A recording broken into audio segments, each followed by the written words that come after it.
In this video, I want to show you how you can import audio into your project. Maybe you've got some looped audio files that you want to bring into the project or some other types of audio files that you want to import in. So I'm going to show you the different ways that you can import audio in. So the one way is if you go to the File menu and you go to Import. And you'll see that the Import Audio option is grayed out. And that's because you have to have an audio track before you can import audio into it.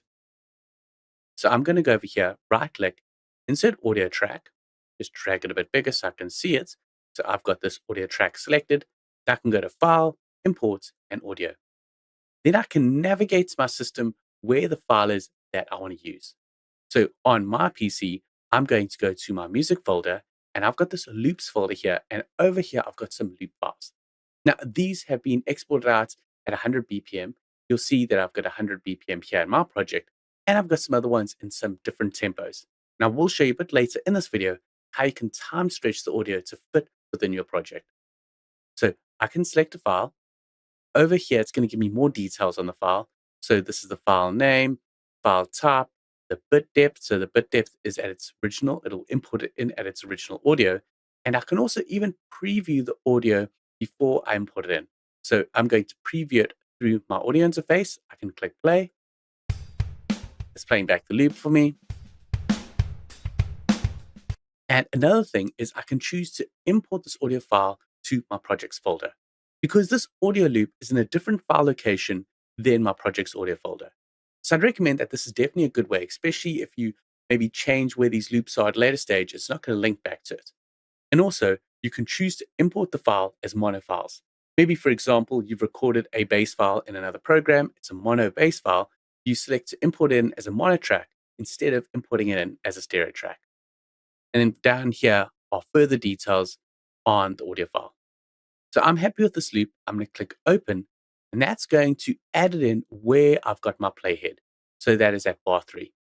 I'm just going to make sure that my drums are muted here. These are my MIDI drum instruments. I can play back and take a listen. That's pulled in perfectly fine. And it's at the right tempo. It's going to go blank here because that's the end of the file. So I could select it, right click on it and say duplicate selected clips. And that's going to add a duplicate after the end over here. If I go back here, it'll jump over to this section into the next loop seamlessly.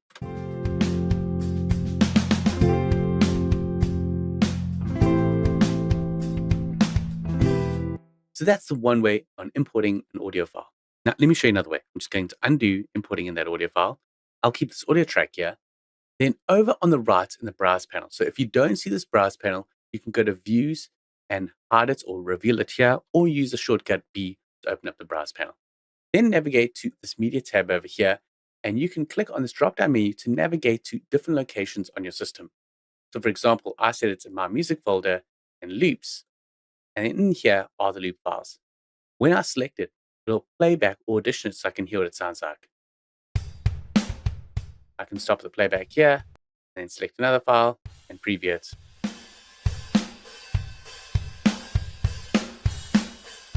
I'm happy with loop 2, so I can just drag it from here onto bar 3 over there, and now it's going to be added into my project. I can play back and listen to it.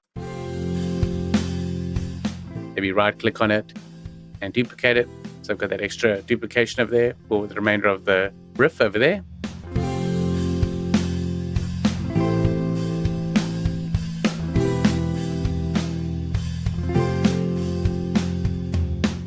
Now, one last way that you can also add audio files in is just to find the folder in your machine and drag and drop it right onto the track. So this is really simple. I'm just going to undo those changes. I'm going to minimize Cakewalk, and over here is that loop folder. So I can just take maybe loop 3 and just drag it right here, and it's going to add that loop in for me.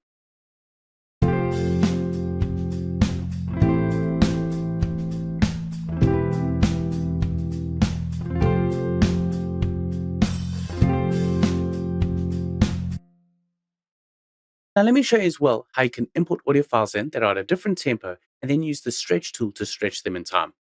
So I'm just going to select these clips and delete them. And over here, loop 5 is at 120 BPM. I'm going to take that and drag it in here to bar 3. And if I play back,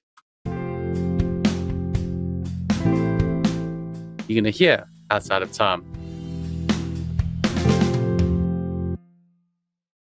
So what I can do is go to the edit tool over here, click on it, and go down to the stretch option. Now, if I hover over the clip, you'll see you get that stretch icon, and I can either stretch it out or compress it. So I'm going to go for bar 6 to bar 7 to stretch it out by 120%. And I'm going to play back.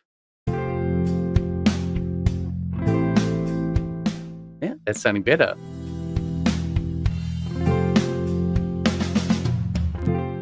Or I can compress it. So I'm going to take it and drag it to bar 5. So now it's stretched to about 60% of the original file.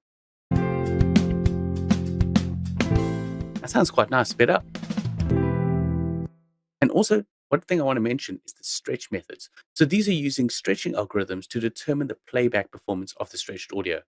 So for the online reader, you can select different types of algorithms. This is a groove, so I'd either use groove or percussion because that is going to be the stretch method that is preferred for the type of instrumentation. And then you can also choose an offline renderer. Now, I'd highly recommend the Elastic Pro. This has the most advanced algorithms and it's going to give you the best result, the least amount of artifacts. Now, let me try one more thing. I'm going to duplicate this clip. So I'm going to right click on it and say duplicate. And for this one, I'm going to stretch it out to 120%. So what we've got here is the compressed one and then the stretched one. Let's take a listen to what this sounds like.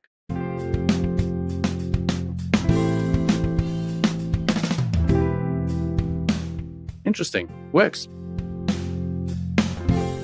So there you go. That's how to import audio files into your project. Plus, I showed you how you could use a stretching tool to stretch audio files that don't fit to fit with the tempo of the project.